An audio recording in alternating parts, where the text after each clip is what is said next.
ప్రియ స్నేహితులారా, సమాజంలోని మనుషులు రకరకాల వాటి కొరకు పరుగులు తీస్తున్నారు. ఆనాడు అపోస్తుడైన పౌలు గారు తన చివరి దశలో మాట్లాడుతూ నా పరుగు కడముట్టించితిని అంటున్నారు. అంటే క్రైస్తవులుగా మన పరుగు పరలోకానికే కావాలి అనే ఆలోచనతో మైండ్ రన్ టు హెవెన్ అనే నినాదమే మా ఈ ఛానల్ ఉద్దేశం. God bless you. సన్నిధిలో కనబడ్డాను. మీరు మాకు అనుకరించిన అద్భుతమైన అవకాశం బట్టి గొప్పదైన కుటుంబం మరింత కృతజ్ఞత తెలిసిన ప్రభావ మీ నామను మేము కలుగును కాక. ప్రభావ మరొకసారి విధంగా మీ సన్నిధిలో కనబడడానికి మీ యొక్క శ్రేష్టమైన ఆలోచనలు తెలుసుకోవడానికి గాను మీరు మాకు అనుకరించిన అద్భుతమైన కుటుంబం మరింత కృతజ్ఞత తెలిసిన తండ్రి మీ నామను మేము కలుగును కాక. ప్రభావ మీ వాక్యాన్ని ఆలోచించి లోతైన సంగతులు నేర్చుకోవాలని ఆశపడుతుండగానైనా మీ పరిశుద్ధాత్మ సహాయం మాకు అందించమని, మీరే మాతో మాట్లాడమని, సమయోచితమైన జ్ఞానంతో మమ్మల్ని నింపి నడిపించమని వేడుకుంటూ ప్రాధాన్యపడుతూ త్వరలో నేను మా ప్రభువును రక్షకుడునైనా క్రీస్తేశ్వర శాసనమైన పవిత్రమైన నామములో ఈ ప్రార్థన మనం అడిపెట్టుకున్న పరలోకపు తండ్రి, ఆమేన్.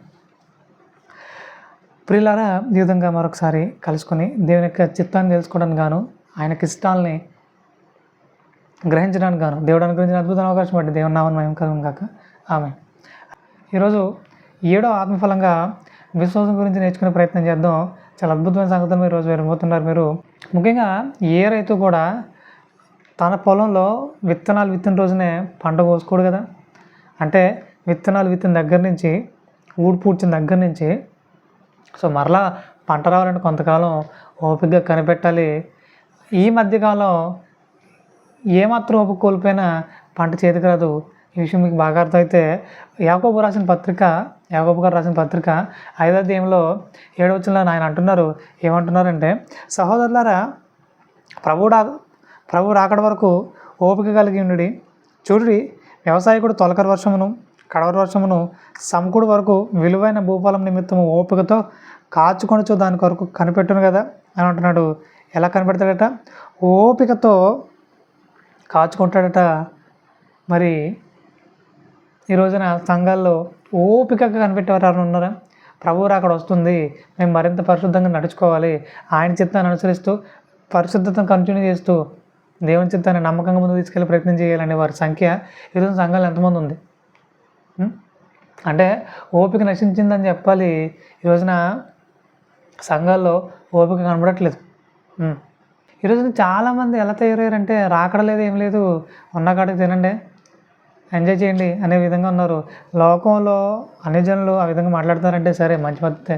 ఇంక వాళ్ళ ఇష్టం, వాళ్ళకి తెలియదు కాబట్టి ఓకే. క్రైస్తవుల్లో కూడా రాకడ వస్తుందా అంటే నమ్మేవాళ్ళు లేరు. ఏమో వస్తుందో రాదో ఎవరు తెలుసు అని వెనుక తిరిగే వాళ్ళు చాలామంది తయారయ్యారు. అలా వెనుక తిరిగిపోతే దేవుడు మిమ్మల్ని క్షమించడు. దేవుని కోసం నిలబడాల్సిందే, ఓపికగా కనిపెట్టాల్సిందే. ఈ విషయంలో ఎక్కడ కూడా వెనకటి చేసే ప్రయత్నం చేయొద్దని తెలియజేస్తున్నాను. ఇక రెండవదిగా ఆయన అంటున్నారు, గలతీయులకు రాసిన పత్రిక 5వ అధ్యాయం 22వ వచనంలో 7వ ఆత్మఫలంగా ఈరోజు ఆయన మనకు తెలియజేస్తున్నారు. ఏమని? విశ్వాసము అని అంటున్నాడు. మరి విశ్వాసం అనే ఆత్మఫలం ఎంతమందిలో కనబడుతుందో ఈ వాక్యం అంతా విన్న తర్వాత మీకు అర్థమవుతుంది, ఇలాంటి విశ్వాసం కలిగి ఉండాలా అని. ఖచ్చితంగా వాటన్నిటిని నేర్చుకునే ప్రయత్నం చేద్దాం. మొదటగా యాకోబు పత్రిక 5వ అధ్యాయము ఆయన 7వ వచనం నుంచి కంటిన్యూ చేస్తే ఆయన అంటున్నారు, ఏమంటున్నారంటే, ప్రభువు రాక సమీపించున్నది కనుక మీరును ఓపిక కలిగి ఉండండి. వ్యవసాయకుడు అనగా రైతు ఎలాగైతే తొలకరి వర్షం కోసం కడవరి వర్షం కోసం ఎదురు చూస్తాడో, ఓపికతో కనిపెడతాడో, అలాగే మీరు కూడా ప్రభువు రాకడ సమీపిస్తుంది, ఓపిక కలిగి ఉండండి, మీ హృదయమును స్థిరపరచుకోండి అంటున్నాడు. ఏమంట? మీ హృదయములను స్థిరపరచుకోండి, ఎక్కడ స్థిరత్వాన్ని కోల్పోకండి అంటున్నాడు. ఎక్కడ కూడా స్థిరత్వాన్ని కోల్పోకండి. అది దేవుని చిత్తం కాదు. మీరు ఓపికగా కనిపెట్టండి, పందెపు రంగమందు ఓపికతో పరిగెత్తండి అంటున్నాడు. మరి ఎంతమంది ఇలాంటి ఓపికతో ఆయన రాకడ కోసం కనిపెడుతున్న వారు ఉన్నారు? పరీక్షించుకోవాలి, పరిశీలించుకోవాలి. ముఖ్యంగా చెప్పాలంటే ఈ రోజున చాలామంది జ్యోతిషుల మాట వింటారేమో కానీ, వాళ్ళ మాట నమ్ముతారేమో కానీ దేవుని మాట నమ్మే పరిస్థితుల్లో లేరు. ఆ యేసుక్రీస్తు వారు 2వ రాకడలో మరలా రాబోతున్నారు, మీ పరిశుద్ధతను కాపాడుకోండి అని అంటుంటే ఎవరికి వాళ్ళు ఆయన వస్తారో రారో మాకేం తెలుసు, మేము మాకు ఇష్టం వచ్చినట్టు బ్రతుకుతాం అనే విధంగా చాలామంది ఇదే పందాలు కొనసాగుతున్నారు. దేవుడు ఇష్టపడే కోణాలు ఇవి కాదని వాక్యాన్ని బట్టి మీకు తెలియజేస్తున్నాను. ఇక మీదటైనా మీ అపవిత్రమైన జీవితాన్ని విడిచిపెట్టి పరిశుద్ధతలను గడిపెట్టి ప్రయత్నం చేయండి. విశ్వాసం అనే ఆత్మఫలంలో మీరు బహుగా ఫలించాలని తెలియజేస్తున్నాను. అయితే ముఖ్యంగా మనం చూసుకుంటే ఆదిలోనే దేవుని మాట నమ్మకుండా అపవాది మాటనే నమ్మి జరిగించిన వారు ఎవరైనా ఉన్నారంటే ఆదాము హవ్వలు. దేవుడు ఏమంటున్నాడంటే ఇదిగో మంచి చెడ్డలు తెలియని ఈ ఫలవృక్షం మట్టి మీరు తినొద్దు అంటున్నాడు. తినొద్దు అన్న ఆయన మరో మాట చెప్పాడు, తిను దినమున నిత్యముగా మీరు చచ్చెదరు అన్నాడు. మరి ఆయన మాటను మీరు వీళ్ళు బలంగా నమ్మి ఉంటే, బలంగా తీసుకుని ఉంటే సాతాను మాటను అసలు పట్టించుకోరు, ఆ ఆలోచన వైపే వెళ్ళరు. అసలు సాతాను ఎప్పుడైతే ప్రేరేపించాడో ఆ ప్రేరణకు లోబడిపోయారు. సాతాను మాట నమ్మారు, దేవుని మాట అబద్ధం అనుకున్నారేమో మరి. సో ఆ విధంగా సాతాను మాట నమ్మి ఆ పండును తినేశారు. తినగానే జరిగింది ఏంటి? పాపంలో పడిపోయారు, అనగా జీవత్వాన్ని కోల్పోయారు, జీవాన్ని కోల్పోయారు, పాపంలో పడిపోయారు. ఇప్పుడు ఆ పాపాన్ని కవర్ చేసుకోవడానికి అంజూరపు ఆకులని నీతి వస్త్రాలు అనుకుంటున్నారు, చకచకా కట్టేసుకున్నారు. ఇప్పుడు భయపడుతున్నారు. అయినా ఒక విషయం చెప్పాలంటే వాళ్ళిద్దరిని చూసేయడానికి ఇంకా అడవులు ఎవరైనా ఉన్నారా? ఏదైనా తోటలో ఎవరైనా ఉన్నారా? ఎవరు లేరే. మరి ఎందుకు దాక్కుంటున్నారు అని అంటే, ఎవరైతే పాపం జరిగిస్తారో, ఎవరైతే నీచమైన ఆలోచనతో నింపబడతారో వారు దేవుని ఎదుట నిలబడలేరు అనే విషయం మనకు అక్కడ అర్థమవుతుంది. వీళ్ళ పాపం జరిగించారు, తమను తాము కవర్ చేసుకోవాలన్న ఆలోచనతోటి అంజూరపాకులు కుట్టుకున్నారు, కచ్చడాలుగా దేవునికి కనబడకుండా దాక్కుంటున్నారంట. దేవునికి కనబడకుండా దాక్కోవడం సాధ్యమేనండి? అస్సలు అవ్వదు. మరి వీళ్ళు ఎంత అజ్ఞానంతో ఉన్నారు. మంచి చెడ్డలు తెలివి నుంచి ఫలం తిన్న తర్వాత మరీ తెలివిగా ఉండాలి, కానీ దేవుని తెలివి వారిలో కనబడతలేదు. సాతాను సంబంధమైన కుయుక్తి వారిలో కనబడుతుంది. అలా వారిని కవర్ చేసుకోవాలని ఆలోచనలు ఉన్నారు. ఈ రోజున చాలామంది ఎలా ఉన్నారంటే వారు జరిగించే పాపాలన్నీ జరిగిస్తుంటారు. ఇదిగో అన్నసంతర్పణ చేసేద్దాం, అనేక మంది భోజనం పెట్టేద్దాం, కవర్ అయిపోతే పాపాలు అనుకుంటున్నారు. ఇంకా కొంతమంది ఎలా ఉన్నారంటే దేవుని కానుకలు ఇచ్చేద్దాం, మన పాపాలు పోతాయి. అంటే ఏవో నీతి క్రియలు, అంటే సమాజంలో గొప్ప వచ్చే పనులు, లేదంటే ఈ సమాజంలో ఏదైనా పేరు వచ్చే పనులు ఏవైతే ఉన్నాయో అవి జరిగించేస్తే మన పాపాలు కొట్టుకుపోతాయి, తుడిచిపెట్టబడతాయి అని అన్నట్టుగా ఇలాంటి నీతి వస్త్రాలు తొడిగేసుకుందాం అనుకుంటున్నారు. ఇలాంటి నీతి వస్త్రాలని దేవుడు ఏమంటున్నాడు ఒకసారి పరిశీలించే ప్రయత్నం చేద్దాం. అంటే ఎలాగైనా సరే తమ పాపాలను కవర్ చేసుకోవాలనుకుంటున్నారు, కప్పుకోవాలనుకుంటున్నారు తప్ప వాటిని ఒప్పుకుని విడిచిపెట్టాలన్న ఆలోచనలు చాలామంది లేరు. ఆ రోజు ఆదాము హవ్వలు లేరు, ఈ రోజున చాలామంది లేరు. సంఘాల్లో కూడా చాలామంది తమ పాపాలను కప్పుకునేవారే తప్ప ఒప్పుకుని విడిచిపెట్టేవారి సంఖ్య కనబడట్లేదు. అయితే వాటిని ఒప్పుకొని విడిచిపెడితే గొప్పదైన ధన్యతను దేవుడు మనకు అనుగ్రహిస్తున్నాడు. అలా కప్పుకొని ఏవో సమాజంలో గొప్ప వచ్చే పనులు చేస్తే, ఎవరికో అన్నం పెట్టేస్తే మన పాపాలు క్షమింపబడతాయి అనుకుంటున్నారేమో. అలాంటి నీతి క్రియలుగా మీరు అనుకుంటున్న వాటిని దేవుడు ఏమంటున్నాడు తెలుసా? యెషయా గ్రంథం 64వ అధ్యాయము 6వ వచనం, మేమందరము అపవిత్రులు అంటు వారు అయితే మా నీతి క్రియలన్నీ మురికి గుడ్డ వలె ఆయను అంటున్నాడు. ఏమంట? ఇలాంటి నీతి క్రియలుగా చెప్పుకుంటున్న వారి క్రియలు ఏవైతే ఉన్నాయో దేవుడు వాళ్ళని ఏమన్నా తెలుసా? నా దృష్టిలో మురికి గుడ్డలు. మీ పాపాలను ఒప్పుకోవడం మానేసి, వాటిని విడిచిపెట్టడం మానేసి, వాటిని కవర్ చేసుకునే పదంలో చేసే ఏ క్రియ అయినా సరే అది నీతి క్రియ అనిపించుకోదు. నా దృష్టిలో మురికి గుడ్డలు అంటున్నాడు. కాబట్టి ప్రియమైన వాళ్ళు ఈ విషయం గమనించాలి. రోజు రోజుకి పరిణతి సాధించాలి. మరి వారు మంచి చెడ్డలు ఫలాన్ని తింటే మరి వాళ్ళకి దేవుని తెలివి రావాలి కదా. దేవుని తెలివి ఏంటి? పాపాన్ని ఒప్పుకొని విడిచిపెట్టడం అనేది దేవుని తెలివి. సాతాను కుయుక్తి ఏంటి? వాటిని ఎలాగైనా కవర్ చేసుకోవాలనుకుంటున్నారు. కవర్ చేసుకునే పదంలో అబద్ధాలు మొదలెట్టారు, రకరకాల ఆలోచనతో నింపబడ్డారు. ఏవో చెప్తున్నారు. ఎందుకు తిన్నావంటే ఇదిగో ఇవే నువ్వు ఇచ్చిన ఈ హవ్వ అంటున్నాడు ఆయన. ఈ హవ్వని అడిగితే పామే అంటుంది, మేము పాపం చేసాం ప్రభువా, తప్పైపోయింది ప్రభువా, అవును క్షమించండి ప్రభువా. కనీసం ఒప్పుకొని విడిచిపెట్టే ఆలోచనలు లేరు వాళ్ళు. మరింత కుయుక్తితో నింపబడుతున్నారు. దేవుడు అప్పుడు వారి కోసం, వారి సిగ్గు కప్పడం కోసం, వారి పాపాన్ని కడగడం కోసం ఒక జంతువుని బలిగా ఇచ్చి, జంతు చర్మం తీసుకొచ్చి వారికి ఇవ్వడం జరిగింది. అది కూడా ఒకసారి చూసే ప్రయత్నం చేద్దాం. ఆదికాండం 3వ అధ్యాయము 21వ వచనం, దేవుడైన యెహోవా ఆదామునకును అతని భార్యకును చర్మపు చొక్కాయలను చేయించి వారికి తొడిగించెను. అంటే ఎక్కడి నుంచి వచ్చినాయి? జంతువుని బలి ఇవ్వడం జరిగింది. ఆ బలివుగా ఆ చర్మం తీసుకొచ్చి వీరు తొడిగించారు. అంటే ఆయన బలి జరిగించకపోతే వీరు జరిగించిన పాపానికి ప్రాయశ్చిత్తం కాదనే విషయం మనకు అర్థమవుతుంది. అంటే బలి ద్వారానే క్షమాపణ అనే విషయం అర్థమవుతుంది. ఆ బలి మన కోసం యేసుక్రీస్తు వారు 2000 సంవత్సరాల క్రితమే జరిగించాడనే విషయం కూడా మీకు తెలుసు ఆల్రెడీ. సో ఇంత తెలిసినప్పటికీ పాపాన్ని కవర్ చేసుకోవాలనే ఆలోచనలు ఉంటే మీకంటే దౌర్భాగ్యులు మరొకటి ఉండరు. ఇప్పుడే మీరు ఏదైనా పాపంలో ఉంటే దాన్ని విడిచిపెట్టి దానిని యేసుక్రీస్తు నామములో ఒప్పుకొని విడిచిపెట్టి పరిశుద్ధులుగా మారే ప్రయత్నం చేయాలని మీకు తెలియజేస్తున్నాను. ముఖ్యంగా ఒక విషయం చెప్పాలంటే ఈరోజు చాలామంది నాస్తిక వర్గం కానివ్వండి, ఇక చాలామంది మాట్లాడుతూ వాళ్ళు ఏమంటారంటే దేవుడు యేసుక్రీస్తు పాపులను క్షమించాడంట, నేను పాపిని గాను అనేవాళ్ళు తయారయ్యారు. పాపో కాదు ఎవరు చెప్పాలి? అతను పాపో కాదు ఎవరు చెప్పాలి? దేవుడు చెప్పాలి. అతని అందు పాపం ఉందో లేదో ఎవరు చెప్పాలి? దేవుడు చెప్పాలి. వీళ్ళే చెప్పేసుకుంటారు నేను పాపిని కాదు అని. మరి అలాంటి అబద్ధికుల్ని దేవుడు విడిచిపెట్టాడు. వారు ఏదైనా నీతి క్రియలు చేస్తున్నారని చెప్పుకుంటే దేవుడు ఏమంటున్నాడు? అవి మురికి గుడ్డలు అంటున్నాడు. ప్రతి ఒక్కరిలోనూ పాపం నడుస్తుంది. వెంటనే వాటిని ఒప్పుకుని దేవుణ్ణి క్షమాపణ వేడుకోగలిగితే ఖచ్చితంగా ఆయన మిమ్మల్ని క్షమిస్తాడు. క్షమించడమే కాదు, తన పరిశుద్ధతను ఉచితంగా అనుగ్రహిస్తాడు. అదే వచ్చిన ఆయన మనకి మరింత వివరంగా తెలియజేస్తున్నాడు. రోమిల్ రాసిన పత్రిక 4వ అధ్యాయం 5వ వచనంలో ఆయన అంటున్నారు, పని చేయక అంటున్నాడు. అంటే ఏవో నీతి క్రియలు జరిగించడం వల్ల కాదు, కానీ పని చేయక భక్తిహీనుని నీతిమంతునిగా తీర్చువాని అందు విశ్వాసం ఉంచువానికి, అంటే పాపిని పరిశుద్ధునిగా తీర్చువాని అందు విశ్వాసం ఉంచువానికి వాని విశ్వాసము నీతిగా ఎంచబడుచున్నది. నమ్మితే చాలు ఆయన పరిశుద్ధత నీకు ఇస్తాడట. మరి ఎంతమంది నమ్మడానికి సిద్ధంగా ఉన్నారు? అంటే యేసుక్రీస్తు నమ్మడం అంటే ఈరోజు చాలామంది బోధించే విధానం తెలుసా? మతం మారడం అండి అంటారు. మతం మారడం కాదు.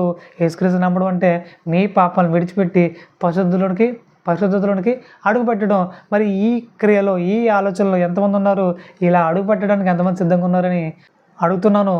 రోజు రోజుకి మీ ఆలోచన విధానం మారాలి. అలా కాకుండా ఇది మొత్తం అని దూషించే ప్రయత్నం చేస్తే మీకు ఎప్పటికీ యేసుక్రీస్తు అర్థం కాదు, ఆయన పరిశుద్ధత అర్థం కాదు, విశ్వాసం యొక్క విలువ అర్థం కాదు. విశ్వసిస్తే సరిపోతుందంట, ఆయన పరిశుద్ధత మనకు అనుగ్రహిస్తాడట, పని చేయక్కర్లేదట. అంటే మనం ఎలాంటి నీతి క్రియలు జరిగించడం వల్ల ఆయన పరిశుద్ధత మనకు రావట్లేదు, ఆయన క్షమాపణ మనకు రావట్లేదు.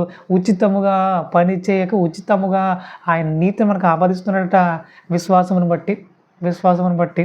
మరి ఎంతమంది ఇలాంటి నీతియుక్తమైన జీవితంలో అడుగుపెట్టాలనుకుంటున్నారు? ఇక రెండోది చెప్పాలంటే చాలామంది ఈరోజు సంఘంలో చేర్చబడిన వారు వాళ్ళ ఆలోచన విధానం ఎలా ఉందంటే, బ్రదర్ మీరు బాప్తిజం పొందుకున్నారా అంటే పొందుకున్నామండి అంటారు. అయితే మీరు పరిశుద్ధులా అన్నట్టుగా అనుకోండి. పరిశుద్ధులు అంటే ఇప్పుడు కాదండి, భవిష్యత్తులో అవుతామండి అన్నట్టుగా మాట్లాడుతున్నారు. బాప్తిజం పొందుకున్నవాడు ఎవడైనా సరే అంటే నేను నిజమైన బాప్తిజం గురించి మాట్లాడుతున్నాను. అంటే ఈరోజు చాలామంది పెళ్లి బాప్తిస్మాలని ఇంకా రకరకాల కారణాలతో బాప్తిజం తీసుకుంటున్నారు. వారికి ఈ పరిశుద్ధతకి సంబంధం లేదు. వాళ్ళు నకిలీ బాప్తిజం సంబంధం అది. వాళ్ళని సాతాను సంబంధాలు అంటారు. పరిశుద్ధతలు కలపకండి వాళ్ళని. ఎవరైతే విశ్వసించి నా పాపాలు క్షమించడానికి యేసుక్రీస్తు మాత్రమే మార్గం అని తెలియజేసి అని నమ్మి ఎవరైతే వాళ్ళ పాపాలను ఒప్పుకొని విడిచిపెట్టేస్తారో వాళ్ళు మాత్రమే పరిశుద్ధతని పొందుకోవడానికి అర్హులు. ఇలా ఎవరైతే ఇలాంటి విశ్వాసంతో బాప్తిజం పొందుకున్నారో వాళ్ళు దేవుని దృష్టిలో పరిశుద్ధులే. మరి కొంతమంది ఏమంటున్నారంటే మేము పాపులమే అన్నట్టుగా కొనసాగుతున్నారు. అది బలహీనమైన విశ్వాసం అంటారు. ఇంకా ఏదో పాపం నాలో ఉంది అంటున్నారు. అంటే మీకు విషయం చెప్పాలి ఏంటంటే ఒకప్పుడు మనందరం బురదగుంటలో ఉన్నాం. బాప్తిజం ద్వారా దేవుడు మనల్ని కడిగాడు. అలా కడిగిన తర్వాత మనం ఆయన ఆలోచన ప్రకారం నడుస్తున్న టైంలో ఏదో ఒక చిన్న బురద కాలు కంటుకుంటుంది. ఇప్పుడు మొత్తం అంత బురద మళ్ళీ ఒంటి కంటుకున్నట్ట కాదు, కాలు కంటుకుంది. వెంటనే కాళ్ళు కట్టుకుని మరలా మన ప్రయాణాన్ని కొనసాగించాలి తప్ప అమ్మో నేను మరలా పాపినే అయిపోను, నేను ఎప్పుడూ పాపినే అనే ఆలోచన విధానం మంచిది కాదు. అది అల్పమైన విశ్వాసం అంటారు. అలాంటి అజ్ఞానమైన ఆలోచన విధానాన్ని మానేయండి. మీరు ఇంకా ఏదైనా బాప్తిజం పొందిన తర్వాత ఏదైనా పాపంలో పడిపోయారా, ఎక్కడైనా జారిపడ్డారా, వెంటనే మిమ్మల్ని మీరు శుభ్రం చేసుకోండి, కడిగేసుకోండి, మరలా క్రీస్తులోనికి నడిచే ప్రయత్నం చేయండి. అదే బురదలో కూర్చోకండి.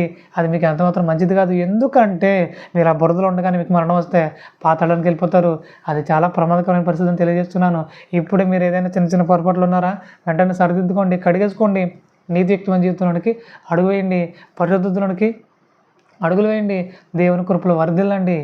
ఈ విషయం గురించే పౌలు గారు కూడా మాట్లాడుతూ బలంగా, అంటే ఇలాంటి అల్ప విశ్వాసం కలిగిన వారు, బలహీనమైన వారు చాలామంది ఉన్నారు. వాళ్ళ గురించి ఆయన మరింత ప్రవచనాలను ఎత్తి మాట్లాడుతూ బలంగా ఆయన మాట తెలియజేస్తున్నారు. హెబ్రీయులకు రాసిన పత్రిక 8:12 ఆయన అంటున్నారు, నేను వారి దోషముల విషయమై దయగలిగి వారి పాపములను ఇకను ఎన్నడను జ్ఞాపకం చేసుకోండి ప్రభు సెలవిస్తున్నాడు అంటున్నాడు. అంటే ఆయన ఎన్నడూ జ్ఞాపకం చేసుకోడంట. మీకు మీరే జ్ఞాపకం చేసుకుంటారు, మీరు చాలా పాపనండి ఒకప్పుడు, నేను చాలా దుర్మార్గుండండి, ఇంకా అవన్నీ మానేయండి, ఆలోచన విధానం మానేయండి. ఇప్పుడు మీరెవరు? ఈ రోజులో మీరెవరు? నమ్మకంగా దేవుని కోసం బ్రతుకుతున్నారా? దేవుని చిత్తం జరిగించే పరిశుద్ధులుగా మీరు నడుస్తున్నారా? దేవుని దృష్టిలో మీరు పరిశుద్ధులే. గతాన్ని అంతటిని దేవుడు మర్చిపోయాడు, మీరు ఎందుకు మరలా తవ్వుకుంటున్నారు? అలా తవ్వుకోవడం మానేయండి. అది అల్ప విశ్వాసం అంటారు. అలాంటి ఆలోచన విధానాన్ని ఇప్పుడే కట్టిపెట్టమని తెలియజేస్తున్నాను. ఇక రెండోదిగా, చాలామంది ఏదో రకంగా నమ్మితే అయిపోతుంది అన్నట్టుగా ఉన్నారు. ఏదో రకంగా నమ్మితే దేవుడు విశ్వాసం అనడు, దాన్ని దయ్యపు విశ్వాసం అంటాడు. ఈరోజు చాలామంది సేవకులు ఎలా తయారయ్యారంటే, ఏదోలా నమ్మేలా చేద్దాం బ్రదర్, ఆ తర్వాత వాళ్ళు తెలుసుకుంటారు అంటున్నారు. ఏదోలాగా పునాది వేసేసి, అంటే ఏదో ఒక చెత్త కుప్ప తీసుకొచ్చి ఆ చెత్త కుప్ప కింద పునాది వేసి దానికి ఇల్లు కట్టేద్దంటే అవుతుంది అనుకుంటున్నారా? ఇలాంటి చెత్త తీసి పునాది అయితే ఇల్లు ఒక్క దెబ్బలో కూలిపోతుంది. అంటే మీకు అర్థం కావాలి, పునాది బలంగా లేకపోతే ఏ ఇల్లు నిలబడదని. అంటే యేసుక్రీస్తులోనికి రావడమే ఎలా రావాలి? తమ పాపాలు క్షమించడానికి భూలోకంలో ఎవరు లేరు, ఒక యేసుక్రీస్తు తప్ప. ఆయన మాత్రం మా పాపాలు క్షమించగలడు. మా పాపాలు కడుగోవాలనుకుంటున్నాం, ఇప్పుడే కడుక్కొని ఆయన పరిశుద్ధతలు అడుగుపెట్టాలనుకుంటున్నాం. ఈ ఆలోచన విధానం కరెక్ట్. ఇలా కాకుండా ఏ విధానం మీరు ప్రకటించినా అది దేవుని విరుద్ధమైంది. దేవుడు ఖచ్చితంగా మిమ్మల్ని ఖండించే విషయాన్ని మీకు తెలియజేస్తున్నాను. ఇలా ఎవరైతే సరైన విధానంలో కొనసాగుతున్నారో వారి విషయమే దేవుడు అంటున్నాడు.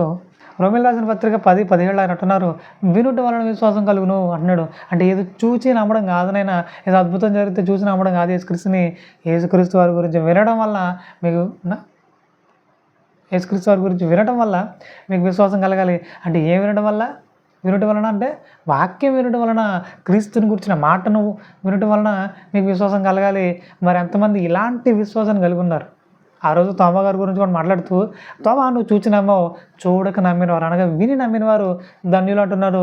మరి అలా విని యేసుక్రీస్తు వారి గురించి నమ్మి బాప్తిజం పొందిన వారు ఎంతమంది ఉన్నారు?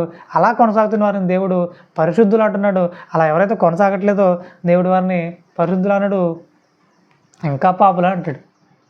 ఈ విషయాన్ని గుర్తుపెట్టుకోవాలి. ఇక రెండోదిగా అంటున్నారు, ఎవరైతే బలమైన విశ్వాసం కలిగి నమ్మకస్తులుగా కొనసాగుతారో నాకు కావాలి అలాంటి వాళ్ళు అంటున్నాడైనా. మరి ఈ రోజున ఎంతమంది నమ్మకస్తులుగా కొనసాగుతున్నారు? ముఖ్యంగా ఇలాంటి వారిని, నమ్మకస్తులుగా కొనసాగుతున్న వారిని ఎవరైనా పాపులు అన్నాడు అనుకో, దేవుడేమంటున్నాడు తెలుసా? రోమీయులకు రాసిన పత్రిక 8:33 ఆయన అంటున్నారు, దేవుని చేత ఏర్పరచబడిన వారి మీద నేరంబోడెవడు? నీతిమంతులుగా తీర్చువాడు దేవుడే. ఎవరంట? నీతిమంతులుగా తీర్చేవారు ఎవరు? దేవుడే. ఒకసారి దేవుడు నీతిమంతులుగా తీర్చిన తర్వాత మరలా వారిని పాపులు అనే అర్హత ఎవరికీ లేదని తెలియజేస్తున్నాను. దేవుని చేత నీతిమంతులుగా తీర్చబడాలని తెలియజేస్తున్నాను. దేవుని చేత నీతిమంతులుగా తీర్చబడడానికి మనం ఏం చేయాలి అని అంటే, మనం ఏం చేయాల్సిన అవసరం లేదు, దేవుని యందు విశ్వాసం ఉంచితే చాలు అంటున్నాడు. అంటే నీతి క్రియలు అనగా అన్న సందర్భాలని ఇంకోటని చేస్తే దేవుడు మీకు నీతిని ఆపాదించడు. కేవలం విశ్వాసం ఉంచడం ద్వారానే ఆయన మీకు నీతిని ఆరోపిస్తున్నాడు. ఇలాంటి నీతిని మనం సంపాదించుకోవాలంటే ఏం కావాలి? విశ్వాసం కావాలి. అలాంటి విశ్వాసం విషయంలో మీరు బలంగా ఎదగాలి అంటున్నాడు. అదే విషయాన్ని క్రోడీకరిస్తూ ఆయన కొంచెం బలంగా మాట్లాడుతూ ఆయన ఏమంటున్నారంటే, అపోస్తలుడైన పౌలు గారు ఎఫెసీయులకు రాసిన పత్రిక 2:8 ఆయన అంటున్నారు, మీ విశ్వాసం ద్వారానే కృప చేతనే రక్షింపబడి ఉన్నారు, ఇది మీ వలన కలిగినది కాదు, దేవుని వరము అంటున్నాడు, దేవుడిచ్చిన బహుమానం అంటున్నాడు. కాబట్టి మనం ఏదో కష్టపడి సంపాదించింది కాదు, దేవుడే తన ఉచితమైన కృప చేత మనల్ని నీతిమంతులుగా తీర్చిదిద్దుతున్నాడు. ఏ విధమైన చేత? విశ్వాసము చేత మనల్ని నీతిమంతులుగా తీర్చిదిద్దుతున్నాడు. ఈ విషయం మీకు అర్థమైతే మరలా పాపం జోలికి వెళ్ళరు. మనం కష్టపడి సంపాదించింది కాదు ఈ పరిశుద్ధత, దేవుడే ఉచితంగా మన పాపాలన్నింటినీ క్షమించి మనకి పరిశుద్ధతను అనుగ్రహించాడు విశ్వాసం ద్వారా. ఈ విశ్వాసాన్ని కోల్పోవడం అనేది చాలా చాలా ప్రమాదకరం. ముఖ్యంగా మనం చుట్టూ సమాజంలో చూస్తే కనుక బంగారాన్ని చాలా జాగ్రత్తగా కాపాడుతూ ఉంటారు, డబ్బుని చాలా జాగ్రత్తగా కాపాడుతూ ఉంటారు. మరి ఏదైనా హోటల్కి వెళ్తే ఇక్కడ టిఫిన్ బాగుంటుందండి, అది బాగుంటుందా, చట్నీ బాగుంటుందా, ఇది బాగుంటుందా అని అడుగుతారు.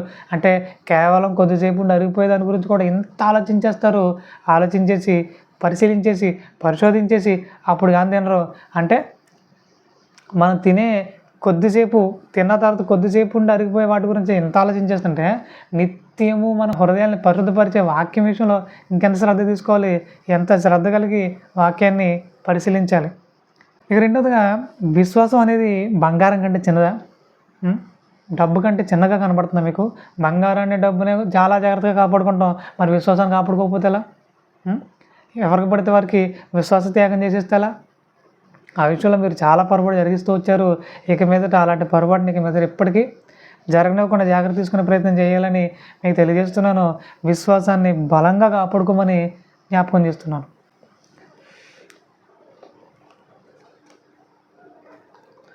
ఇది కుదరట్లేదు.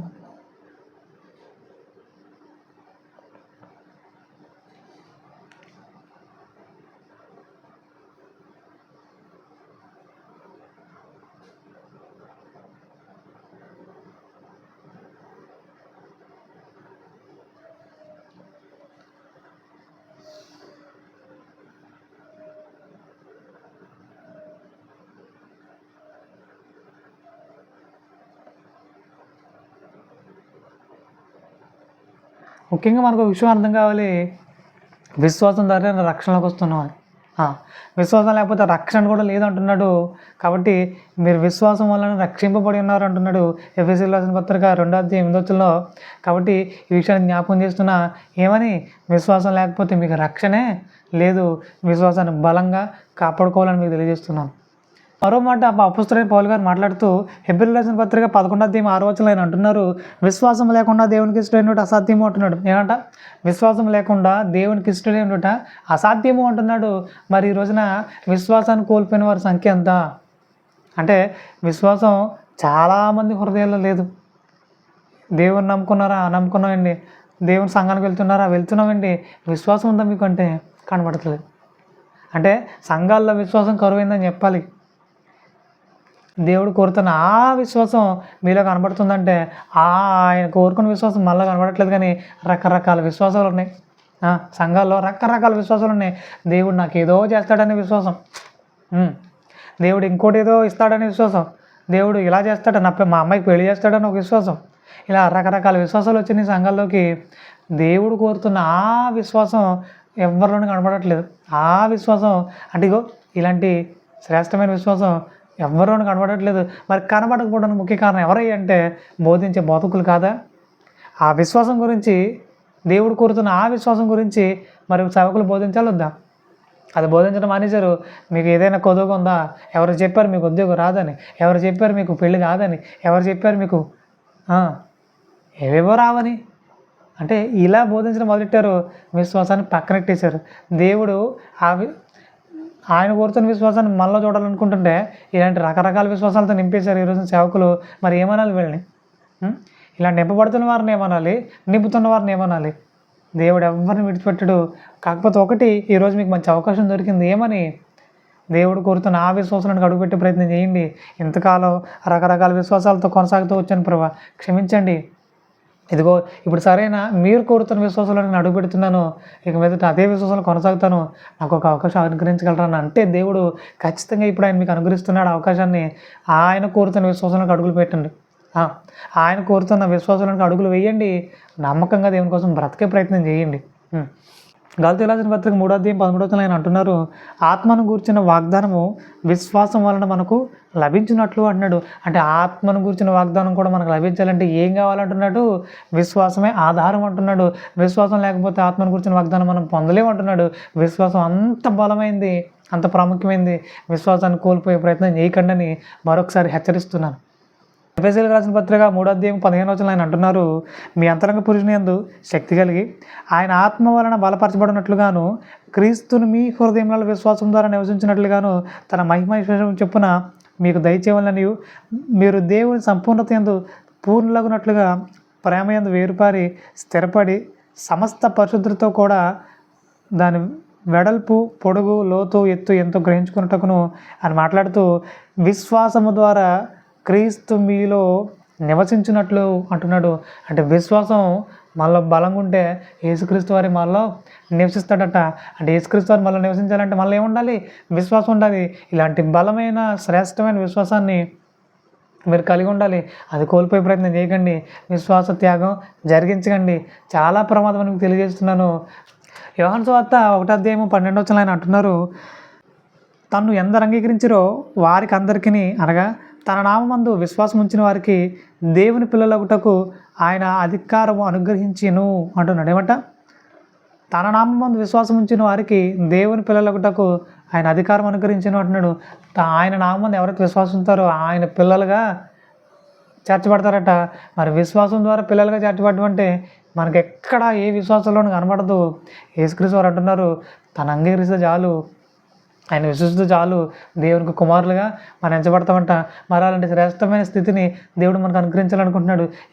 యోహాన్ గారు మాట్లాడుతూ యోహాను సువార్త 6:37 ఆయన అంటున్నారు, తండ్రి నాకు అనుగ్రహించిన వారందరూ నా యొద్దకు వత్తురు, నా యొద్దకు వచ్చువారిని నేను ఎంత మాత్రమును త్రోసివేయను అంటున్నాడు. బయటికి త్రోసివేయను అంటున్నాడు. అంటే ఆయన ఎంతమంది అంగీకరించినా ఆయన చేర్చుకుంటాడట, తండ్రికి కుమారులుగా నిలబెడతాడట. అంటే ఆయన అంత మంచి మనసు. మరి ఇదంతా ఎలా జరుగుతుంది అంటే విశ్వాసం ద్వారా జరుగుతుంది. విశ్వాసం అనే ఆత్మఫలాన్ని మీలో బలంగా ఫలింపనివ్వండి. ఎప్పుడైతే మీరు విశ్వాసాన్ని కోల్పోతారో దేవుడు మీకు దూరం అయిపోతాడు. ఆటోమేటిక్గా మీరు పాతాళానికి దగ్గర అయిపోతారు. ఈ విషయాన్ని బలంగా తెలియజేస్తున్నాను.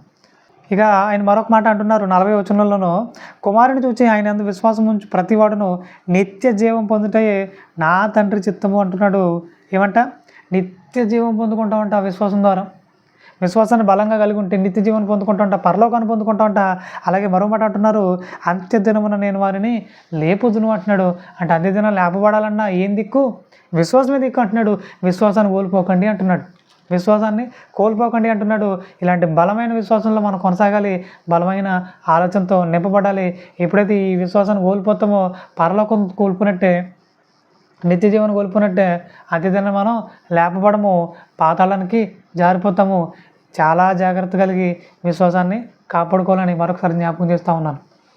అపోస్తలుడైన పౌలు గారు మాట్లాడుతూ రోమీయులకు రాసిన పత్రిక 10:9 ఆయన అంటున్నారు, అదేమనగా యేసు ప్రభువని నీ నోటితో ఒప్పుకొని దేవుడు మృతుల నుండి ఆయనను లేపినని నీ హృదయమందు విశ్వసించిన ఎడల నీవు రక్షింపబడదు అంటున్నాడు. నీ నోటితో ఒప్పుకోగలిగితే, నీ హృదయంలో విశ్వసించగలిగితే నీకు రక్షణ గ్యారంటీ అంటున్నాడు. మీరేమో గొప్ప గొప్ప పనులు చేయాల్సిన పని లేదు.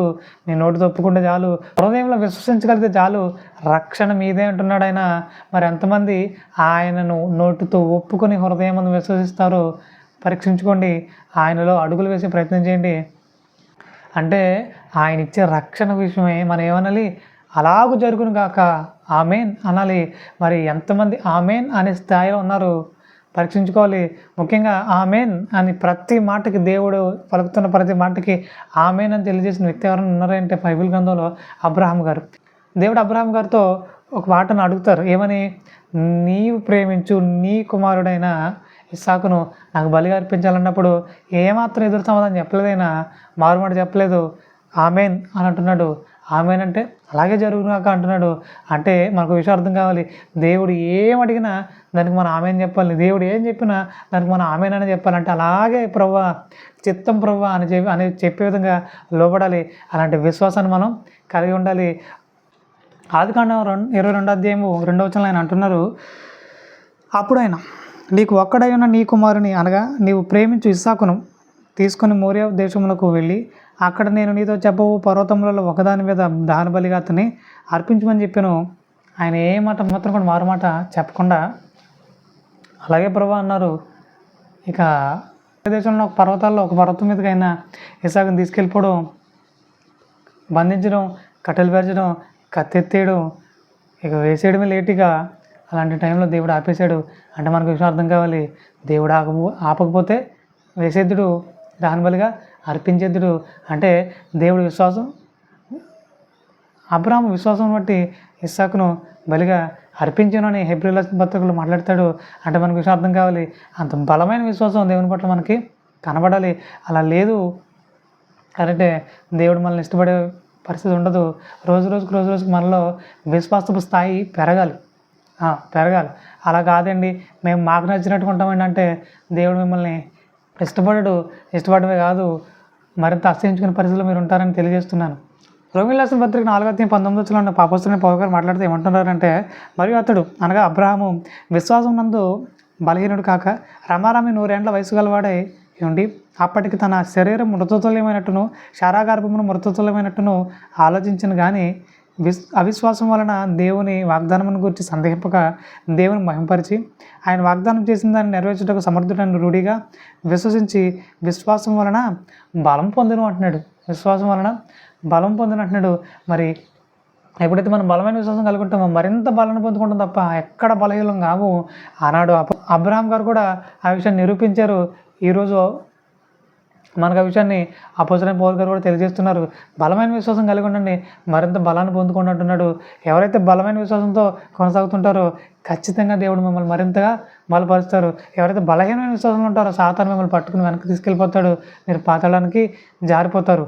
జాగ్రత్తగా వాక్యాన్ని బలంగా పట్టుకుని ముందుకెళ్ళే ప్రయత్నం చేయాలని తెలియజేస్తారు. శిక్షణకు ఆధారం లేనప్పుడు విశ్వాసం కలిగి నమ్మిన అంటున్నాడు. విశ్వాసం వలన బలం పొందాడంట. అసలు నిరీక్షణ లేకపోతే ఎలా? మనకంటూ ఒక నిరీక్షణ ఉంది. యేసుక్రీస్తు వారు 2వ రాకడలో వస్తున్నారు, మనం పరిశుద్ధంగా ఉండాలని. ఇప్పుడు ఆయనకి చెప్పింది దేవుడే, కానీ ఇప్పుడు నెక్స్ట్ ఏంటి అంటే ఏమో అసలు ఏమాత్రం కూడా ఆధారం లేని పరిస్థితి. ఒక విధంగా చెప్పాలంటే అబ్రహాము యేసుక్రీస్తుని చూడలేదు. చూడకుండా నమ్మినవాడు, విని నమ్మినవాడు గొప్పోడు. విశ్వాసంలో బలంగా నిలబడిన వ్యక్తి అబ్రహాం గారు. మరి అలాంటి బలమైన విశ్వాసాన్ని దేవుడు మనల్ని కూడా కలిగి ఉండమంటున్నాడు. మరి ఎంతమంది సిద్ధంగా ఉన్నారు అలాంటి బలమైన ఆలోచనతో నింపబడడానికి? పేతురు రాసిన మొదటి పత్రిక 1వ అధ్యాయం 5వ వచనంలో ఆయన అంటున్నారు, కడవరి కాలమందు బయలుపరచబడుటకు సిద్ధంగా ఉన్న రక్షణ మీకు కలుగునట్లు విశ్వాసము ద్వారా దేవుని శక్తి చేత కాపాడబడి మీ కొరకు ఆ స్వాస్థ్యము పరలోకమందు భద్రపరచబడి ఉన్నది అంటున్నాడు. విశ్వాసము ద్వారా దేవుని శక్తి చేత కాపాడబడు మీ కొరకు అంటున్నాడు. అంటే విశ్వాసం ఎప్పుడైతే బలంగా కలుగుంటామో దేవుని యొక్క శక్తి మనల్ని కాపాడుతుంది అంటున్నాడు. మరి ఎంతమంది ఇలాంటి బలమైన విశ్వాసం కలిగి ముందు కొనసాగుతున్నారు? రోజు రోజుకు మరింత పరిణతి సాధించాలని ఎంతమందికి అర్థమవుతుంది? అంటే మీరు ఆలోచించేదాన్ని ఎలా ఉండాలి అంటే వాక్యాన్ని బట్టి విశ్వాసాన్ని చూసుకోవాలి. అంటే సత్యానుసారమైన విశ్వాసమా కాదా పరీక్షించుకోవాలి. అంటే వాక్యానుసారమైన విశ్వాసం కాదనుకోండి మళ్ళీ దెబ్బైపోతాం. కాబట్టి రోజుకి వాక్యం బలంగా ఎదగాలి.